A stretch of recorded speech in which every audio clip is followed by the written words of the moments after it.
Hey everyone, welcome to the show. Welcome to the Honest Hour. You got three great guys here, great guys and great realtors. Let me introduce you to the panel. We've got EJ Bukayong coming to us today from Richmond, Tyson Kleem from the Fraser Valley, and Norm Hiller from Vancouver. Somewhere in Vancouver, but Norm, how's the market there? You look like you're under a bridge. Housing's expensive nowadays, right? So living under a bridge. The Wi-Fi is pretty good. Okay, folks, what we're going to do, as always, if you want to reach out to any of these folks in the show notes, you have their contact. They're not just great realtors, they're great guys. So you can, by all means, if you got questions, call. EJ, I want to throw it to you first. And we're going to talk a little bit about what the Bank of Canada did just days ago. Big impact on buyers, obviously. Tell us what you want to share. Yeah, so I think it was about 5 days ago, the Bank of Canada decreased its overnight rate by 0.25%. So that's our second decrease in the last few months over here. And then this article just kind of came out a few days ago. And it basically says, will the Bank of Canada deliver another 175 basis points in rate cuts? TD and CIBC say yes. So borrowers may have welcomed recent rate cuts from Bank of Canada, but TD Bank and CIBC predict an additional 175 basis points of easing by the end of 25, lowering the overnight rate to 2.75%. What do you guys think?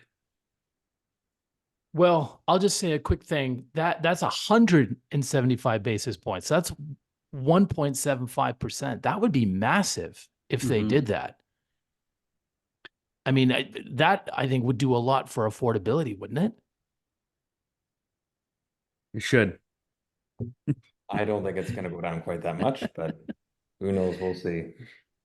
It will help with qualifications, and that's the biggest thing I think that's what's holding people up right now is we're finding a lot of inventory that is moving, is happening around the $1 million mark because that's what people can qualify for.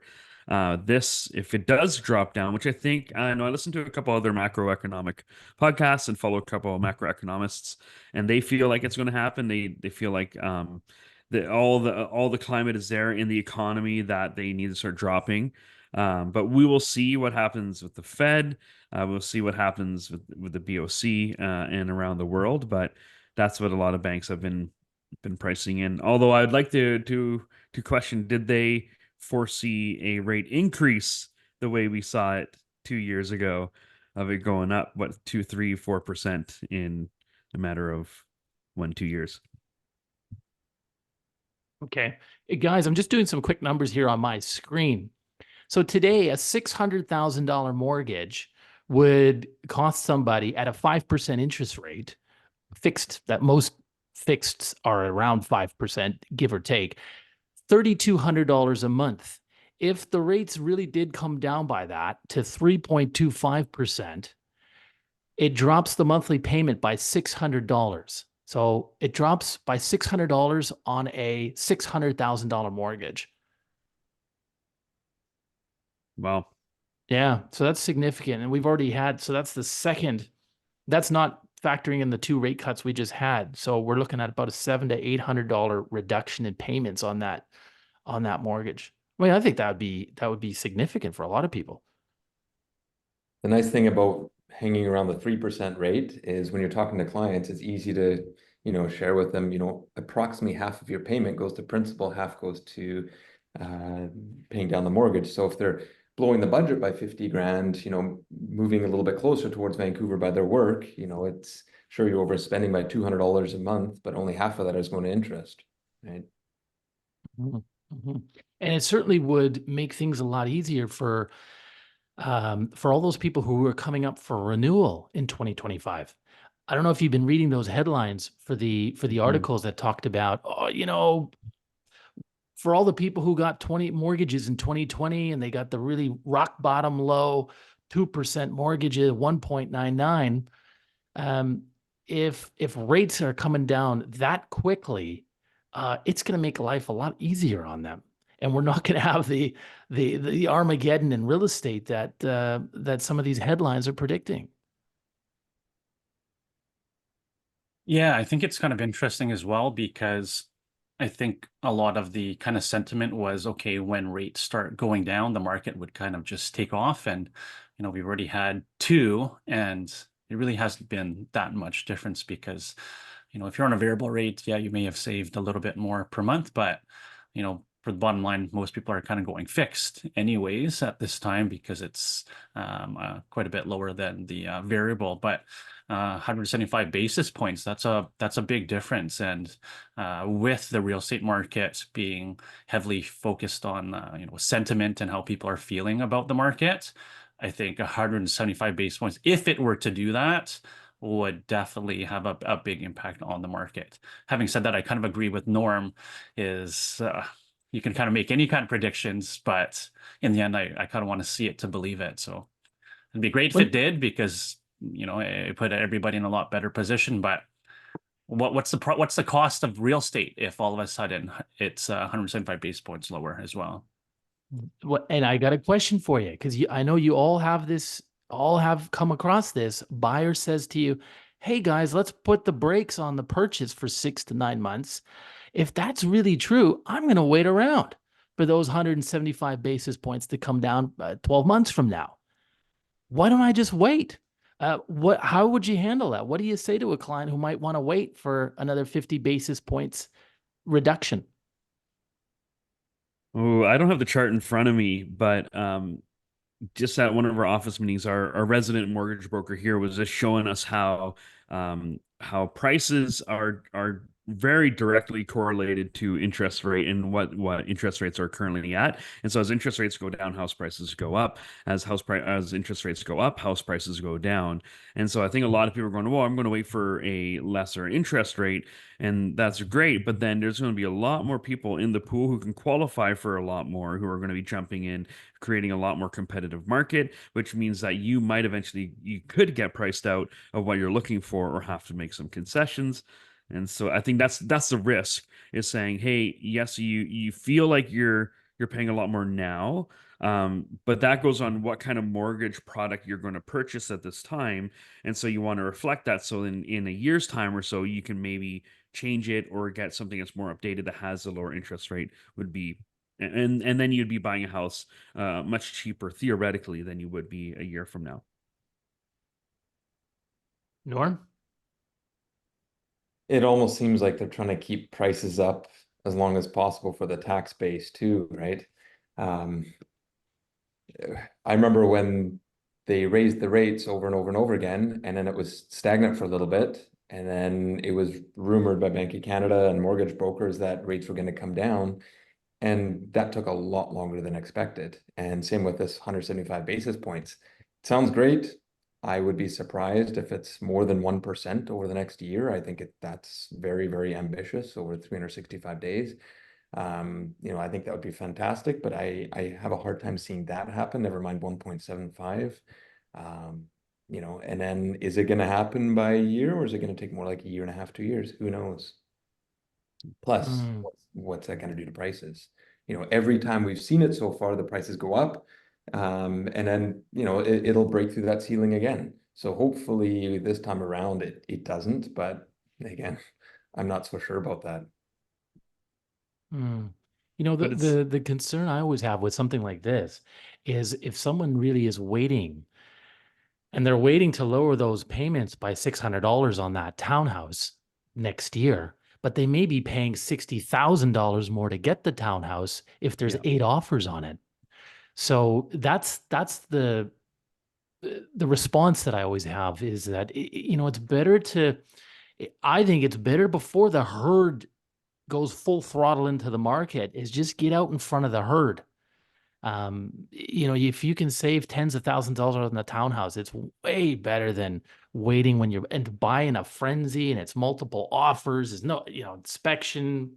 You got to have your mortgage clarified on Friday afternoon before the broker goes away for the weekend, because it's multiple offers Monday at 3 p.m. It's not a fun time. It's not fun to buy, but it does seem to be, even with these 2 rate cuts, and I think, EJ, you were touching on it, I think it's still pretty slow. I haven't seen a real change in sentiment. Yeah, and I've kind of noticed that I've had a few more calls, but more just kind of inquiries, right? Like, oh, maybe I'll start looking, or maybe can you look into this? But there's no real sense of urgency, and there's no real kind of push because, as I kind of mentioned, and as you guys kind of know, it's just market sentiment. Nobody's kind of talking about real estate. Back in the day when it was busy, you'd hear, hey, can you look into this property? Oh, my friend bought this. Can I get investment property? Can you look into this pre-sale? And there's really not much of that at all at this point. You do have your kind of serious clients who are looking because of life changes. But for the most part, talking to clients, they are kind of waiting at this point. But I always kind of mention to them, if you just kind of look at your finances, look at what you guys are kind of looking for, and if it makes sense, it could be a good opportunity to get in and kind of lock in maybe for a 3-year fixed or whatnot. Obviously, that's not a recommendation at all, but look into it and have that 3-year kind of um, steady kind of payment, and then after that, hopefully rates go down and you're able to have a better payment later on. Hmm. Tyson, I always found that the townhouse market in the Fraser Valley, places like Willoughby and Langley, were one of the first places that would got really hot right during the pandemic, and well, probably really until sort of the latter part of 2022. What's that market like today? Good question. I think you're still seeing movement in that, but I think it's because you have people who are upsizers. So people going from condos, they can go to a townhouse, which is a great mid-size thing because they want a front door, they want to have their own garage, those kind of things. Or you get downsizers, so people who are selling their homes and want to downsize but don't want to quite move into a condo. So it's kind of in between, and you're getting both parties coming and looking at those properties. So it's cooled off. It's definitely cooled off, but there's still activity happening in that, especially if anything that's between the 700 to $1 million mark. We're seeing activity on that, but yeah, we're going to be listing one or two of those here coming up in the next month, and I can give you a better update to see what activity is like on that one. But um, yeah, that's where it's been kind of at. But the question I have with this is, as much as we love, and maybe this is more economic of or an economy thing, but as much as we want interest rates to drop, the reason why they're dropping interest rates is because of a cool economy, and they're trying to stimulate more activity. And so I wonder if that's why we're not seeing much activity with these two rate drops. Because remember back when a year or two ago, when they decided, oh, we're going to pause on the rate increases, and then the market went into a frenzy again for that 1 month. They're like, okay, we need to cool this down, so they raised it again. I think it was in July. And this time we're seeing two easing, like two drops, and there's been not really an uptick in the activity. Could be seasonal, but I also wonder if it's also indicative of where our economy is at. Hearing just all the factors of that, and I just find it funny that the Bank of Canada or the government of Canada, like Krista Freeland, she tweets out and says, "Oh, we're doing a great job because of our robust economy. We're going to be able to drop interest rates by 0.25%. Way to go. Good job, guys." And you're looking at it going, wait, if we had a robust, strong economy, they'd be rising interest rates to try and help with that. So it's a bit of a double speak in a way. That is, I just, yeah, I think we just need to understand that if we see a 2% drop in interest rates, it means because our economy is not doing great, which could have other extenuating factors on the real estate market for those who are trying to get in. Hmm. Yeah, they must be seeing things in the numbers right now that are really pointing to a cooling economy. Well, we saw that the inflation was around down to 2.7%. And I remember reading an article somewhere else that said that basically people have run out of money. They're just out of cash. They can't Yeah. walk. They can't get that car on loan. They can't walk into a furniture store and buy a sofa on credit. The people have they don't have the savings right now. And I guess if they can't buy sofas and cars, um, real estate is probably a few levels too high. And maybe this is why I'm surprised how aggressively they're starting to come down on the rates and how aggressive their speak is about coming down on rates. Yeah. Yeah, and I think you kind of touched on it there, Christian, is that, although you kind of, see your friends and see different families and talk to different clients here and there, and I think there are kind of a lot of people still hurting right now based on the interest rates, and no one's really speaking about it. But I've had some conversations where people are like, yeah, like we had to kind of take out this vacation, or are really trying to limit our expenses because of the interest rates. And before it was you kind of dip into a line of credit or something like that, but with the interest rates still high and having to pay that month after month, and it's been high now for a good year and a bit or so, that it's finally taken its toll. And I think what Christian kind of said is a lot of people are putting real estate on kind of the on hold right now, because it's not even close for some people when it was, when the interest rates were so low. Mm.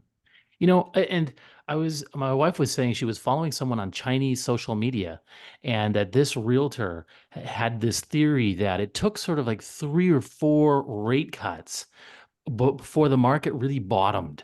And then that's when you get the early adopters, the forerunners, then the floodgates open and boom, the cavalry's coming. I don't know if you've ever noticed something like I haven't looked for those types of patterns, but over the last 10, 15 years, have you noticed s- patterns like that? Great question. So, just a fun story about that. When my wife and I lived in Abbotsford, and then we moved to Langley, and even just working in the Fraser Valley years ago, one thing that we started noticing, or she started noticing at that moment, was more investors coming into the market, who normally would stay. We'd always say stay on the other side of the Portman Bridge, and they were starting now to flood into the Fraser Valley, which because she grew up in Richmond and was in a high investor market there when she was doing real estate out there, and she noticed a lot of those same things, and so she was looking at it going, "Oh, there's a lot more." Like we think we're going to see a boom happen out here in the Fraser Valley because investors are moving into it. So I know that if you see a lot of those investors, because they're the ones who have cash, they're the ones who have assets, they're the ones who are able to fund it, and then they usually have their pulse on the market. They have their pulse on what things are doing, and they look at opportunities to buy. And so I think if you start looking at investors jumping into the market somewhere, it's because that they're doing their research and they're doing their homework on something, and that's when you want to start paying attention. At least that's just one little quick anecdotal thing I've found. Mm, mm. And I would say it's safe to assume that investors are probably going to buy, at this time of the market where, it's probably close to the bottom and it's going to pick up at some point after maybe another 1 or 2 rate decreases, right? So I think that's a very investor mindset of buy whenever everybody else is waiting on the sidelines, right? I don't think the Mhm. general public does that quite as much as investors. Yeah, absolutely. Guys, let's run to our next topic. And I'll introduce it. And this has been in the news a lot. It's been on the blogosphere a lot. And this is the provincial government change. Notice to tenants is now no longer 2 months. It is actually 4 months.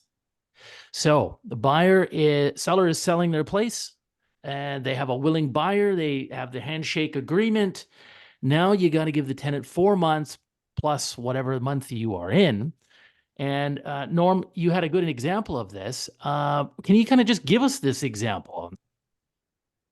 So I just wrote an offer with a buyer this weekend, and August would have, subject removal would have fallen in August, which means August would be the notice month for the tenant. So the tenant would have received notice, and that's when it would have been deemed received, which means September, October, November, December are the months where the tenant has the notice. And early January would have been the earliest possession time. So we probably would have completed, and again, not January 1st. I think notaries are just starting to come back to work. I think the dates were January 6th and 7th. So if we accepted an offer now, we're either completing probably before Christmas and possession January 1st, which probably isn't going to happen, or January 6th and 7th, 7th and 8th, something like that.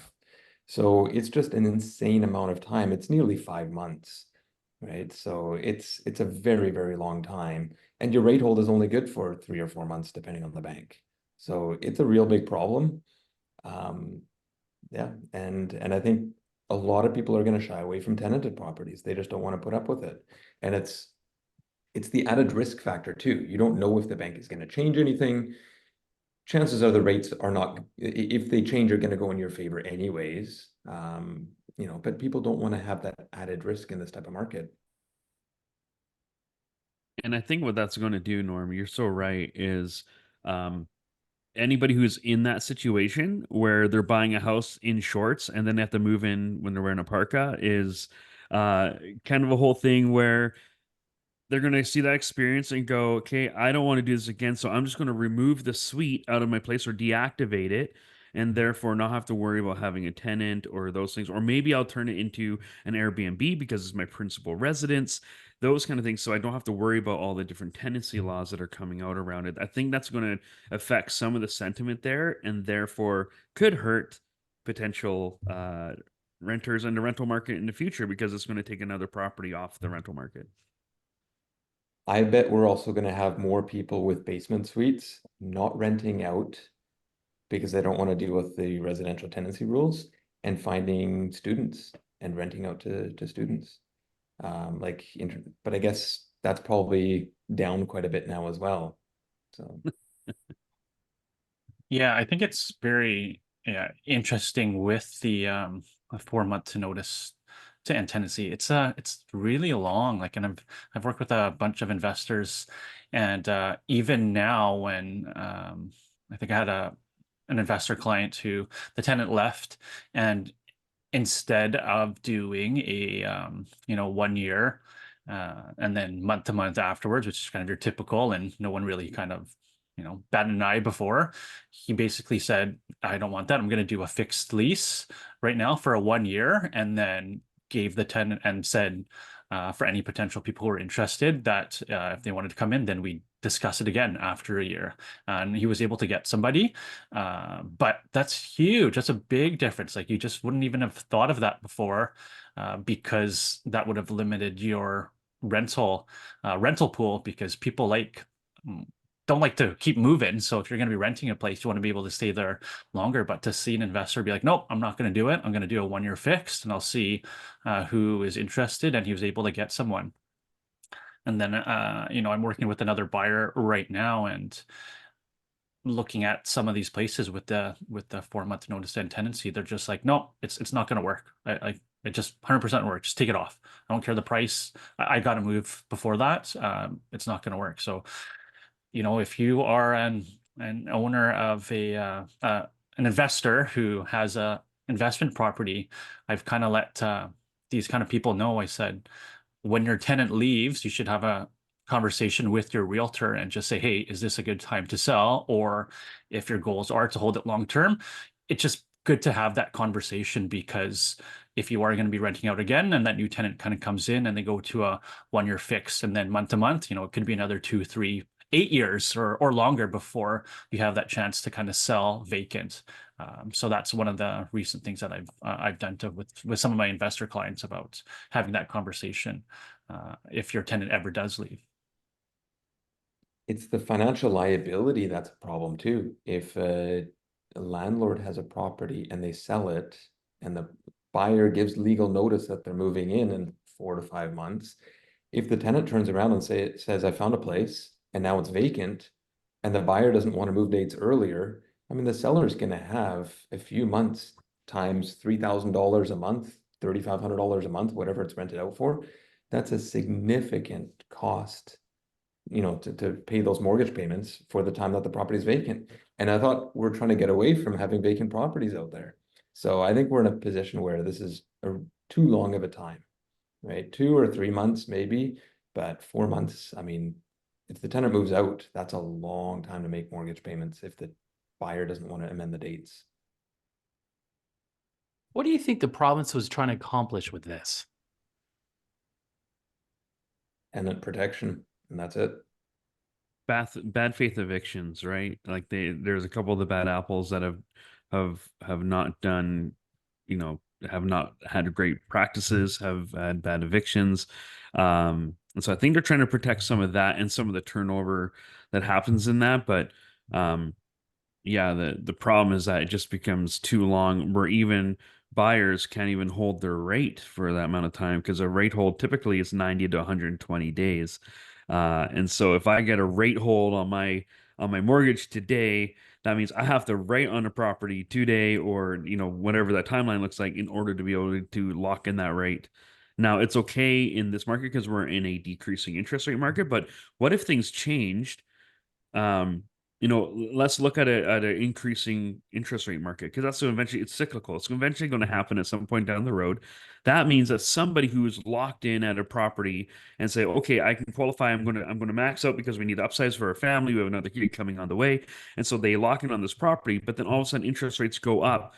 0.25 or 0.5% in that time, in those 4 months, which is very realistic. All of a sudden they no longer can qualify, but they have a firm contract on this property. Therefore, they're going to lose their deposit and not be able to close and complete this property, frustrating the sellers further. And it's just going to become a messy situation. So it's okay in a decreasing interest rate environment, but when things change, how is that going to impact the market? It's interesting.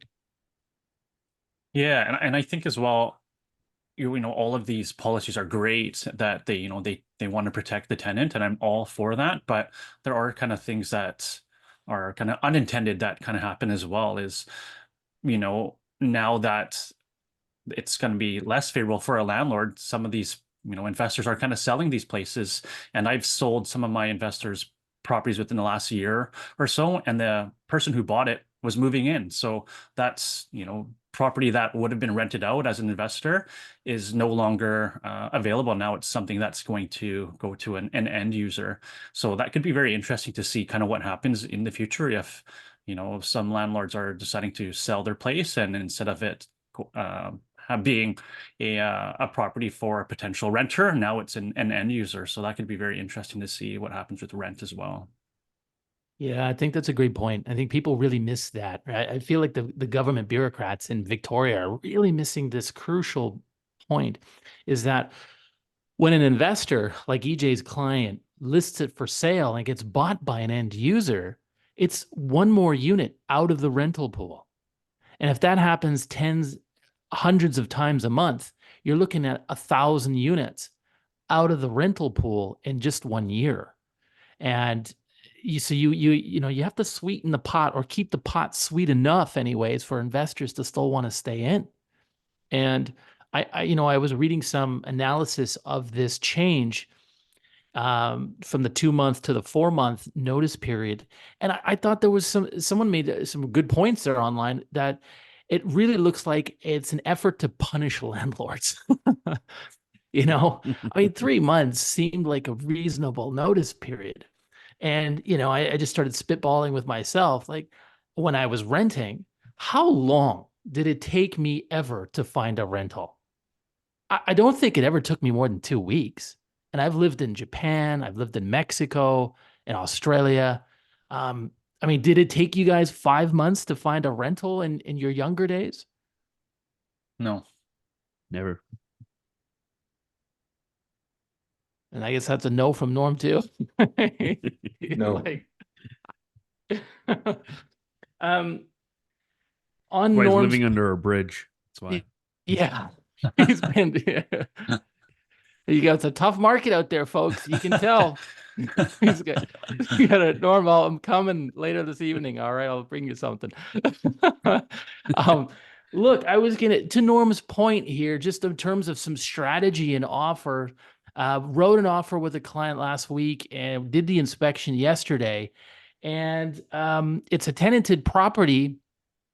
Smart listing agent, smart. What she did, she put, to protect her client, she put in a 30-day notice period in the terms and conditions, so that if the tenant moves out early, that boom, we can give you 30 days notice, and you can move in. Now, I'm pretty sure a lot of buyers are going to appreciate that too, in most instances, because they probably want to move in earlier. So that might be something we see to address this. But I think, Tyson, going back to what you were saying earlier too, this really, it screws up a buyer's financing, because you only get that 120-day rate hold. Sorry, Christian. the way it was worded was that where the buyer and seller already agree when they accept the offer, that dates will be amended earlier, or it's an option. It's we'll amend it earlier if the tenant moves out, and then they have to give us notice that it's the completion date is now 30 days. I can definitely see a lot of realtors using that with their clients, especially investor clients. I can definitely see that. Yeah. Yeah, and it actually helps. You know, in this case, the gentleman wants to move in earlier anyway. EJ? Yeah. I like, what, sorry, what was I was gonna say? Oh, I just thought, okay. I was like, Sure. Yes. I was Um, like, I don't know. I'm saying yes to, but yes. yeah. Guys, and I can just pull it up here. I'm just going to zoom off of my screen here for a minute and then pull up the it's actually a post that came out through the Oakwind channel as well. Some of the changes that we are also seeing here is a porthole now. And we're talking about this just before we jumped onto this call, that it was, I guess initially the tenants were going to see a copy of the purchase agreement, but I guess they've now amended that, and that's not going to be the case. Maybe too much personal information there for the tenants to see in terms of the buyer and the seller, and addresses and so on. But they're going to introduce a porthole here, so that if a landlord is giving notice, they have to put it up, put up the eviction notice to this porthole. And I don't know if anybody has already used that or if that's simple and easy enough to use. And I think that was the other sort of main change here. And of course, I think there's some significant penalties with bad faith evictions. I think the last I heard it was about a year, One a year. year's worth of rent, right? Yeah.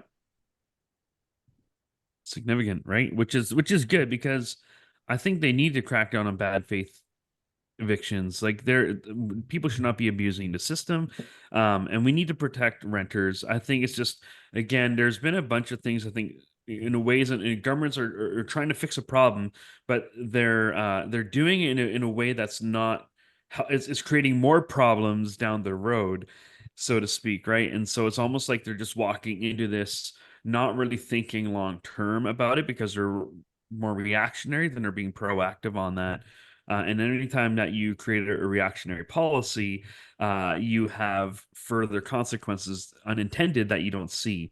And that's what I think that we're experiencing with the portal. So it's good, yes, to have the 1 year penalty is great. But the other thing too is what they extended, which again to protect the tenants, was a notice. If they want to dispute a notice, they, instead of 15 days to respond to the residential tenancy practice, I think they bumped it to 30 days. So if you want to evict a tenant and take over for personal possession or whatnot, it's not necessarily 4 months. It could be 5 months, because if they dispute it and then they have the hearing and that happens in 30 days, it pushes it back another 30 days potentially.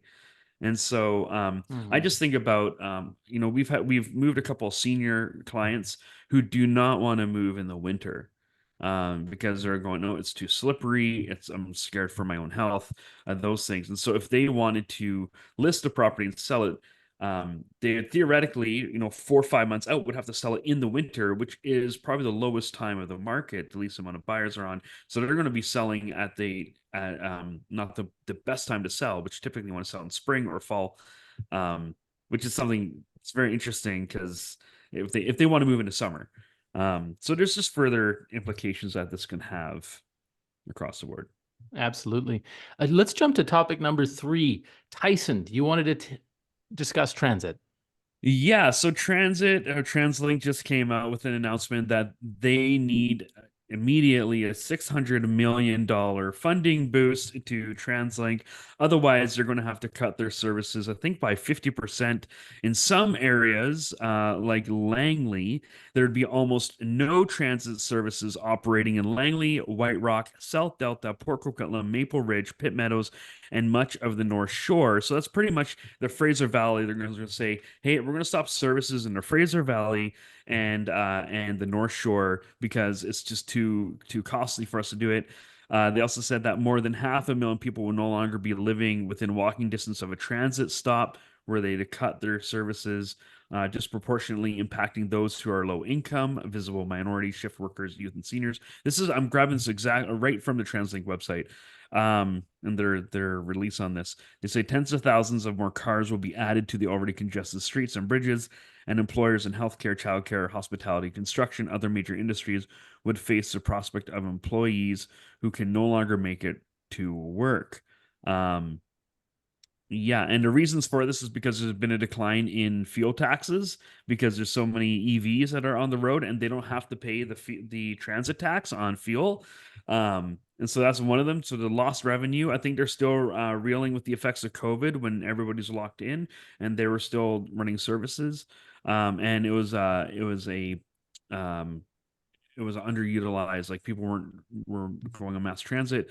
There's fare increases have been below inflation, and then lastly is that increasing costs and expansion out to that. And so, what are your guys' thoughts on this?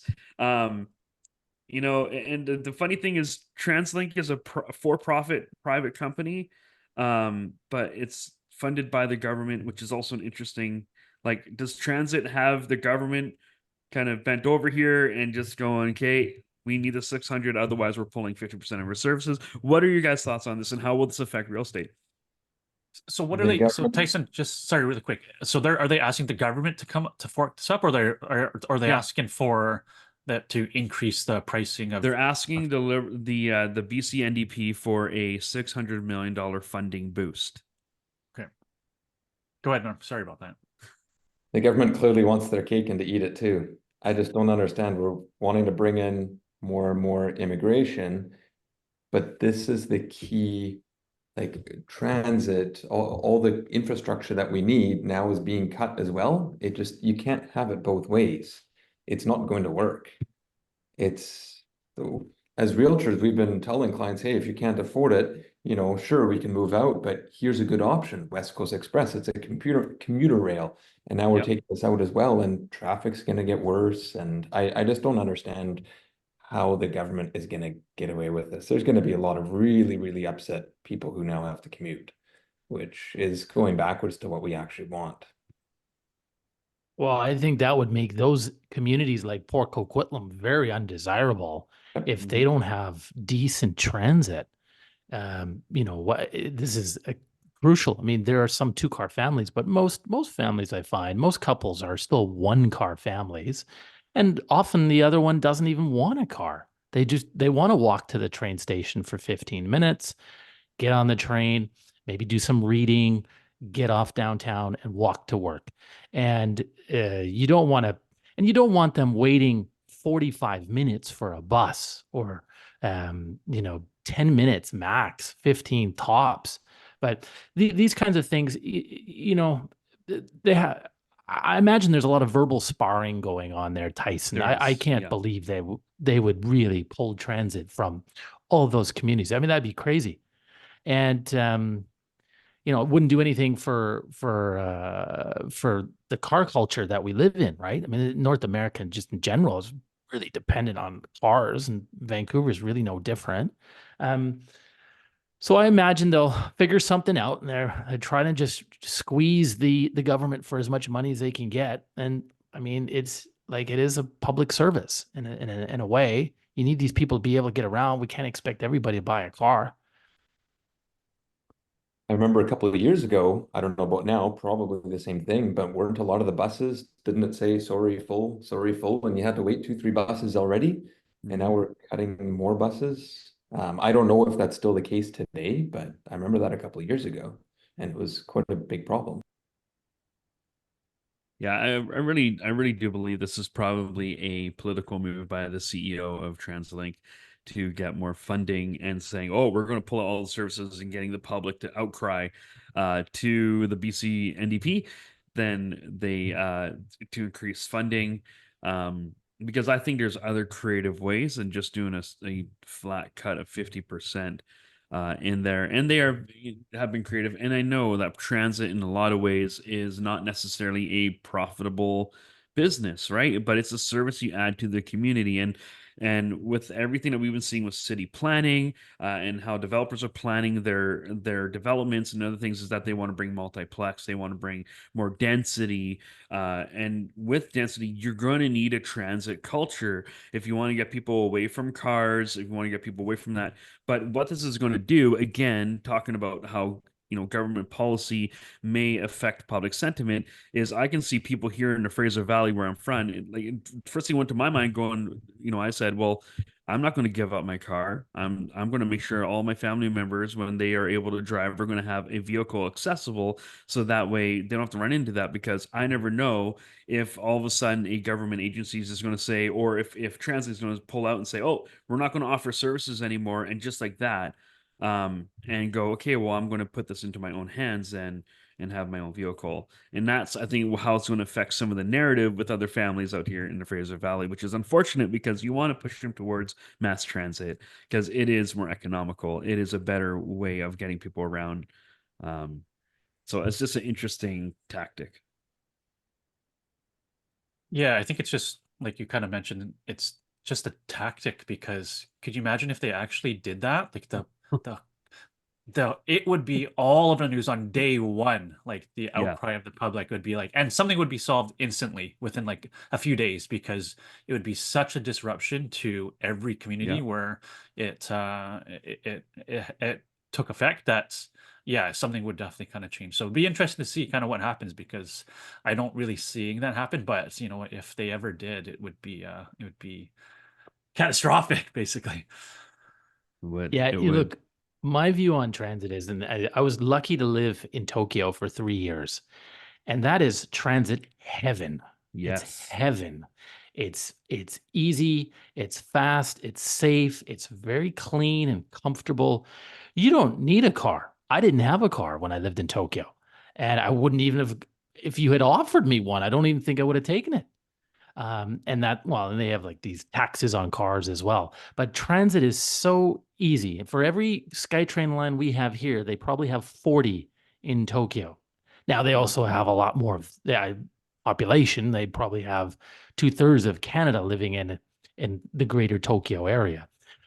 So they got to come up with ways and means to move these people around really quickly, efficiently, and they do. But boy, if we ever really got serious in Vancouver, and maybe not even just Vancouver, but in all the big cities in North America, I mean, it takes a lot more money, but it's a great lifestyle. Like, it's awesome to walk to a train station 15 minutes away and just crisscross and be in Richmond in 40 minutes, Yep. through maybe 2 connections or something like that.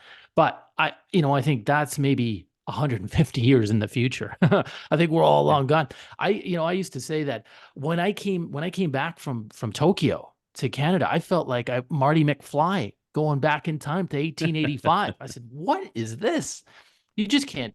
This is not reliable. It's not comfortable. It's not, sometimes not even safe. It's not clean." Um, but I mean, I'm probably comparing it to the best transit system in the world. But it would be great for city planners, and I don't know if they do this, if they travel to places like Tokyo or Singapore, spend some time in Singapore. It's fantastic, the transit. You just wouldn't ever need a car. Okay. Next It's topic. simple goal. It's simple goal setting. I mean, why compare to the next best when you can, here's your goal, Tokyo. Try, like, do what you can to match it. Obviously, we're gonna fall short, but that should be a goal for every city. And that's how Yeah. you got to think about. You got to think about investment, right? And you think about all the times. Like, I remember reading, like the George Massey Tunnel when they built that. I think it was in 1950 something or 60 something. It was on Popular Mechanics magazine because of how they built it. It was such a unique, creative way they did it. But I remember, I think they said to add another tube in there, like another overflow tube or like tunnel, was like an extra $1 million or a couple $1 million to do it. Which, you look at that today and you go like, "Pff," like that was should have been such a no-brainer. And I think that's the thing, is we got to think, if we want to invest into our future, want to invest in the future of our infrastructure, it's going to cost something today, but the cost today is going to be far less than the cost will be tomorrow. And that's what we need to always be thinking about, when it comes to infrastructure and pieces like that. And it's going to set us back, like you said, Christian. It will set us back even further if TransLink were to continue to pull stuff like that. But Mhm. You know, it's funny. Sometimes you talk to people who are against transit and they'll say something like, well, you know, the Canby line, when they were putting that in, all the disruption. Yeah, but think of the convenience we get for the next 100 years, right? yeah, We exactly. just jump on the SkyTrain and you're at the airport downtown in 29 minutes. Yeah, it's very convenient. I used to live by a SkyTrain station, and I would do some showings here and there. You hop on the SkyTrain, you do your showing, you hop back on the same ticket, and you're done. I mean, you got to buy another ticket if the person's late or if it's longer, but it's super convenient when you live that close. You know, it's hard for realtors because our schedule changes so much, but I love it. I wish I lived closer to the SkyTrain now. Well, and that's the thing with the Fraser Valley, understanding, for our listeners or viewers, if they're not in the Fraser Valley, when you got Surrey, Langley, Abbotsford, even, further out, you cannot get by here without a car or without a good transit infrastructure. Even our transit at best is as the kids would say mid. It's not amazing, but it's you can't sorry, I have young kids and they started using these phrases, but we need it. Otherwise you cannot survive out here without a car, or without some sort of transportation. And so we need to continue to boost into that. But yeah, So it's just to clarify, mid means it's like, nah. meh. It's mid. It's not great. Not under. Okay. Yeah, yeah. I Okay, got a guys, let's whole jump. dictionary over here of different phrases our kids have started using that. Okay, let's jump to our last topic. Norm, tell us a little bit about the status changes that I know realtors will see it, and I think some clients working closely with realtors will see it. Go ahead, Norm. Yeah, so recently the real estate board has changed sold and broken it up into a couple different categories. So, and a lot of it is opt-in. So realtors can opt in. It used to be where realtors would just kind of write this in the realtor notes, accepted offer, subject to removal, July 30th or whatever, right? But now we have new statuses. One of them is active under contract. So that means the home has an offer on it that's accepted with subjects, so active under contract.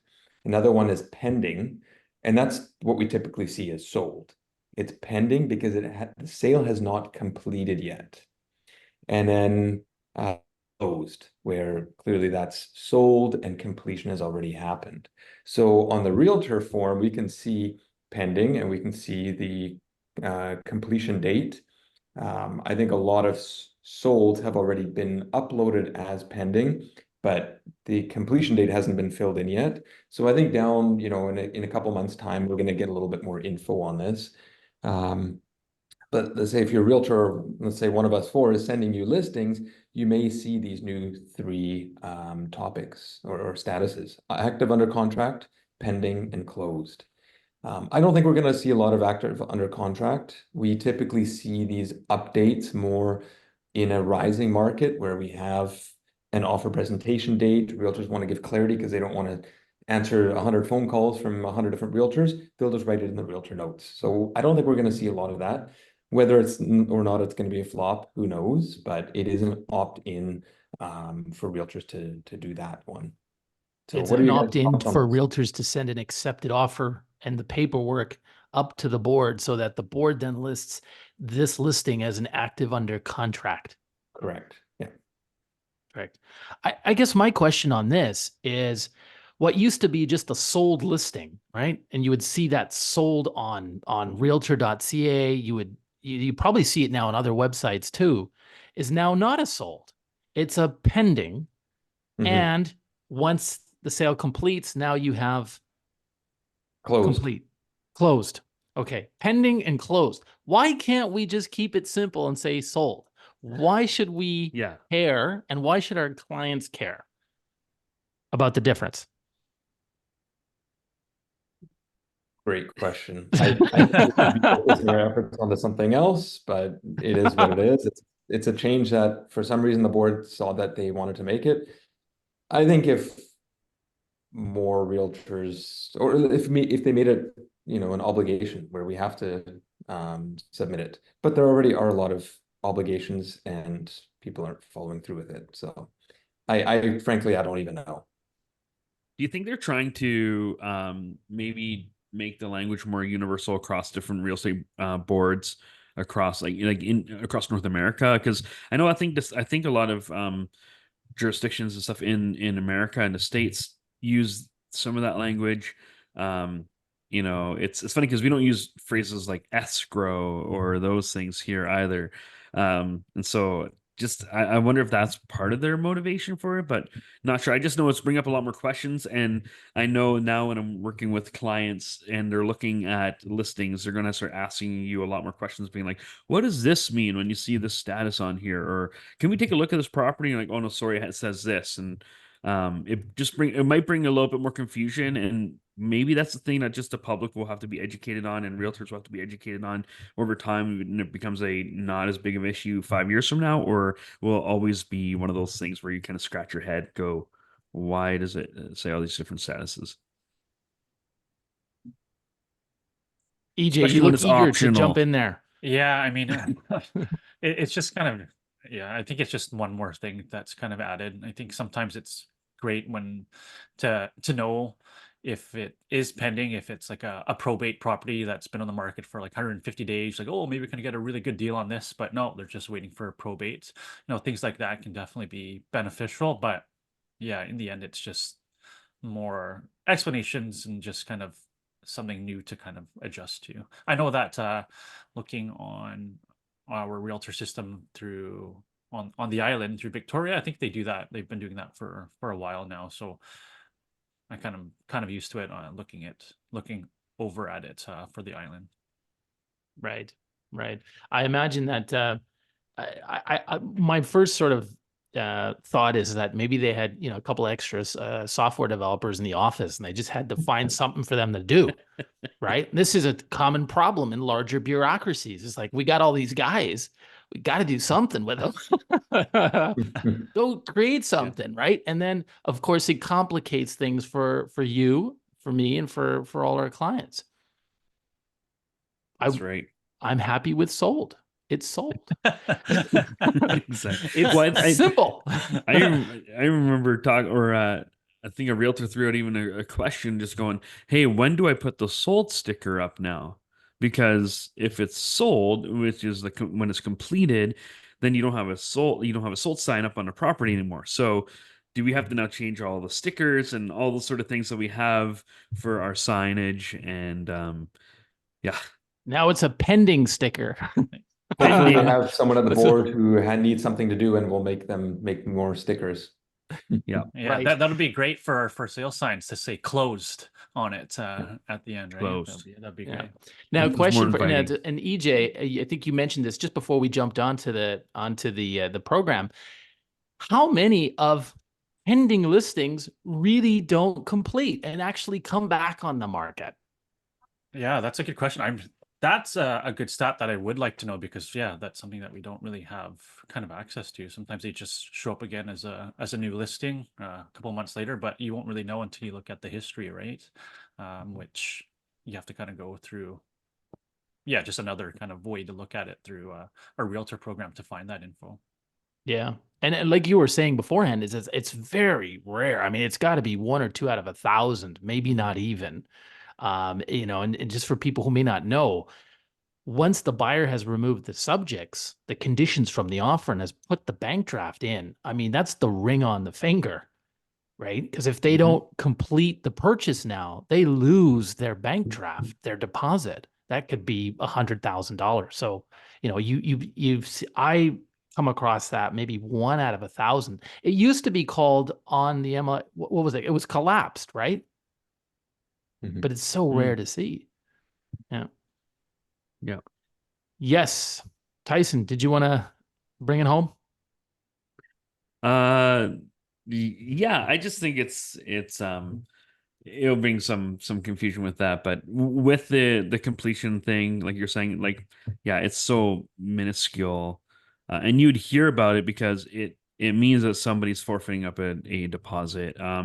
our managing brokers who kind of oversee us and who do a lot of training with us, they would bring that up in their meetings if they're seeing this happening, which has not come up. And so, yeah, I think bureaucracy, it's meant to be a tool to help you, but if it can become something that controls you, so it's what did I hear one time? I heard it's either it can be an anchor or a rudder, and if you have too much of it, it becomes an anchor that holds you back. And just looking at this, going, okay, we need bureaucracy in systems and all that in our different things, but we need it so much that it can steer us and keep us going forward and what we need to do. But if you get too much of it, and I feel like everything right now feels like it's an anchor and it's just adding more things and more paperwork. And especially in BC, we are the most legislated or the most enforced, what is it? We have the most paperwork and all that out of any real estate board in North America. You think about the amount of forms we have to fill out, the amount of bureaucracy that we have to walk through, which is not bad because they're trying to protect the public, and I love that. But when they start adding little things in and little pieces of all that, it just continues to add up and add up and add up and become more difficult. So I just think, yeah, bureaucracy, anchor or rudder, you want it to be a rudder, not something that holds you back. And I feel like we're getting to the rudder or to the anchor territory. I love that analogy. That's exactly how I felt for the last few years. And I look at some of our forms. I don't know why a couple of them can't be consolidated. Yeah. And I think it's with everything in politics right now. I feel like it's been an anchor for a while. So, You know, it's funny. I'm starting to feel more like an accountant when I meet with my clients, right? When we're sitting down talking about the GST and they're selling the pre-sale that's completing in 6 weeks. And we're talking about the implications of GST and and the forms you have to fill out for the federal government and the tax rebated. Yeah, I mean, I guess the silver lining here is I guess clients need us more than ever That's because true. why would you want to deal with all that paperwork and But not only are we accountants, we're also anti-money laundering enforcers or interviewers with the FinTrack questions that we have to ask, like, do you live within a certain radius of a border? Or some of the questions we ask them are pretty personal. So yeah, you're right. We're going to be what is that? A man of many trades, but a master of none. It's all these different forms and things we have to fill out. but we're not supposed to give tax advice or legal advice or any of that, Yeah. but that's what people need nowadays. yeah, with all at least these the changes. basics anyway. Yeah. Gentlemen, I guess we could bring it to a close at this point. Yes. Yeah. Yes. Okay. Guys, thanks for being here. If you've got any comments, you can leave that below. If you got questions, feel free. Our contact info is down below and feel free to give us a shout. All right. Thanks for joining us and we'll see you next time.